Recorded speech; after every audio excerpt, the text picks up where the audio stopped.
അത് ലീഗിൽ കൂടുതൽ ഞങ്ങളാണ് എന്ന് പറയുന്ന സമസ്തക്കാർ, പ്രത്യേകിച്ച് സമസ്തക്കാർ, അവരുടെ ഏറ്റവും പ്രധാനപ്പെട്ട വിമർശനം എന്ന് പറയുന്നത് ലീഗിനകത്ത് ഇപ്പോൾ മുജാഹിദുകളുടെ ഒരു സ്വാധീനം വർദ്ധിച്ചു വരുന്നു, ജമാഅത്തെ ഇസ്ലാമിക്കാരുടെ സ്വാധീനം വർദ്ധിക്കുന്നു എന്നുള്ളതാണ്. അപ്പോൾ ഈ സമസ്തയ്ക്ക് അങ്ങനെ ഒരു പ്രത്യേക അവകാശവാദം ഉന്നയിക്കാൻ പറ്റുന്ന ഒരു സംഘടനയാണ് ലീഗ്. അല്ല, ഞാൻ പറഞ്ഞല്ലോ, ഇപ്പം സമസ്തയിലെ ഒരു ചുരുങ്ങിയ സമയത്ത് സമസ്ത എന്ന് പറഞ്ഞാൽ ലീഗാണ്, ലീഗ് എന്ന് പറഞ്ഞാൽ സമസ്തയാണ് എന്ന് പറയാൻ ശ്രമിച്ച കുറെ ആളുകൾ ഉണ്ടായിരുന്നു. അത് നടക്കാതെ പോയത് കൊണ്ടാണ് യഥാർത്ഥത്തിൽ ഈ ഷജറകൾ എന്നൊക്കെ പറയുന്ന ഒരു ടീം സമസ്തയിൽ രൂപപ്പെട്ട് വരാൻ തുടങ്ങിയത്.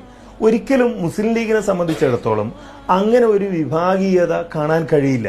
സമസ്തയാണ് ഞങ്ങളുടേത്, അല്ലെങ്കിൽ മുജാഹിദാണ് ഞങ്ങളുടേത്, അങ്ങനെയല്ല. മുസ്ലിം സമൂഹത്തിന്റെ ഒരു പൊതു പ്ലാറ്റ്ഫോം എന്ന നിലയിലാണ് മുസ്ലിം ലീഗ് ഇവിടെ വളർന്നു വന്നത്. ഞാൻ പറഞ്ഞല്ലോ, ഇതിന്റെ തുടക്കത്തിൽ ഉണ്ടായിരുന്ന നേതാക്കന്മാര് എടുത്തു നോക്കുക, എല്ലാവരും ഇപ്പൊ ഈ പാണക്കാട് പൂക്കോയ തങ്ങളായാലും ബാഫയ്ക്ക് തങ്ങളായാലും ഒക്കെ പിന്നീടാണ് മുസ്ലിം ലീഗിലേക്ക് കടന്നു വരുന്നത്.